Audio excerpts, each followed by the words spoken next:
Hi, I'm John McGuire, founder and director of the Kinesiology Institute. Thank you for tuning into this video.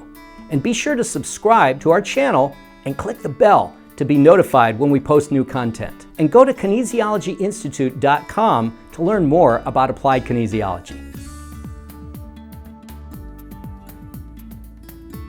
So let's all do this together. Now, if you're sitting, you can touch with one hand and do the quadricep test, or you can do the sway test. I'll demonstrate it both ways. So I'm going to touch here and see if I sway forward or back. I just wait for a moment. I'm not swaying, so it's not out. Now this is which is the point called the glabella, between the eyebrows. You're touching with 2 or 3 fingers, flat of the fingers, and you see, do I lean back would be a no in my case. So I'm not leaning back, so that meridian is not deficient, either of those two. Now I touch over here on the right side. Doesn't matter what order you go in, but we'll just go this way today. Going to the right side, and this is where the frontal bone meets the sphenoid bone, which is deep, like where your brain, front of your brain sits on. And there's also the temporal bone and parietal bone that come in the same area. So you're touching there, and that is the fire element, which is 4 meridians. I'm okay there. Now I'm going to touch back here where the occiput meets the temporal bone and the parietal bone. Okay, and this is shown clearer in your handouts for that class. This is the earth element. See if you sway one way or the other. We're going to go through all these meridians in a bit. Okay, I'm doing okay on that one. So now I'm going to go over here and I'm going to see how I do on the metal element, and that's where I'm going back. Oh, okay, so I've got something out on the metal element.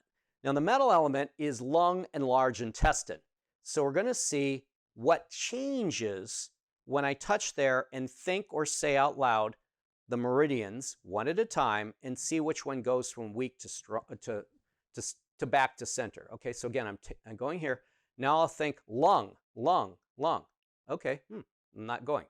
Okay, now large intestine, large intestine. Okay, so it's saying I need to do work on balancing large intestine. Okay, so now we're going to go to the front. See if you have this one out. This is on the left side where, again, the frontal bone meets the sphenoid, right where the temporal and parietal bones are, on the temple basically. And I'm touching there now and seeing what happens. Looks good. And now that would be the water element, kidney and bladder. And now central is the anterior fontanelle. Here's how you find that. You put your wrists like this, where the fingers end up, that is going to be anterior fontanelle. So as I touch here, I'm good on that. And then posterior fontanelle, that is the governing meridian. And I'm good there. So central and governing. So see whatever you had out. We're going to go over all the meridians and the points for that.